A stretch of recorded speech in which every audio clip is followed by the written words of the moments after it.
Well, the day is finally here. Apparently inside of this box are 74 copies of my book, Do the Unright Thing, Memoir of a People Pleaser. It's been quite the journey. I started writing a self-help book as an expert, spent about 8 months, 75,000 words, 75 different citations, and realized I'm not an expert in this stuff. I'm just a guy trying to be happier, who spent my whole life trying to always do the right thing. And I'm finally learning that maybe happiness is found sometimes in doing the unright thing. And so I shifted a couple of months ago to make it a memoir and scrambled to meet the deadlines, get down my stories, and I'm really happy with the result. It's a pretty easy, pretty quick read, and it's really my story, but it's a memoir plus in the sense that I want people to find themselves in my stories, to say, yeah, that's me, and maybe give you some hope that even though you're a lifelong people pleaser, even though you're always trying to meet everybody's expectations, even though you're always trying to do everything right, and it's created this good life, but a life that maybe you're a little bit unhappy with, maybe you're kind of discontent, you're unfulfilled, maybe you can see the journey that I took, the pain I went through, the steps I took to start living life the way that I wanted to live it, and maybe you can find yourself there, and maybe it'll help you along your journey of becoming happier, more content, more fulfilled as you do the unright thing. And so with that, let me see if the books are actually in here. We shall see. Exciting moment for me. It's been a long journey in coming. Let's see.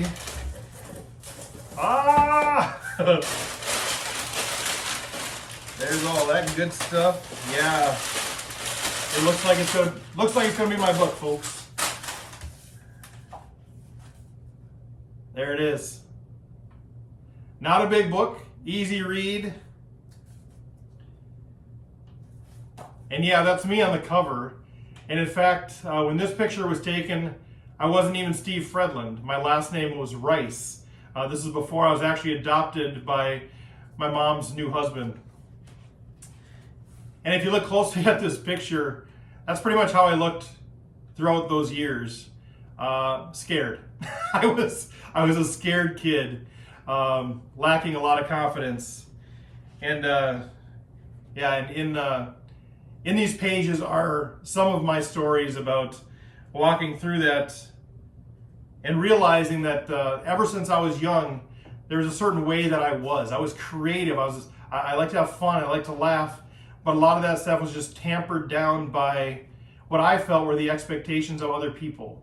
Expectations of the world, of my bosses, of all of those things. Even though they were well-intentioned people, I kind of stuffed away who I really was until really just the last couple of years. And so I would love to have you get a copy of this. If financially you can't afford to get a copy of this, please let me know. I'll get you a copy. If you think it'll help you, I would love to do that for you. Otherwise, thank you to all of you who supported me, encouraged me along this journey. This is pretty unreal to look into a box and just see a bunch of books that I wrote and even am on the cover of, which is kind of crazy. All right, everybody, thank you for your support. Reach out if I can help you along your journey in any way.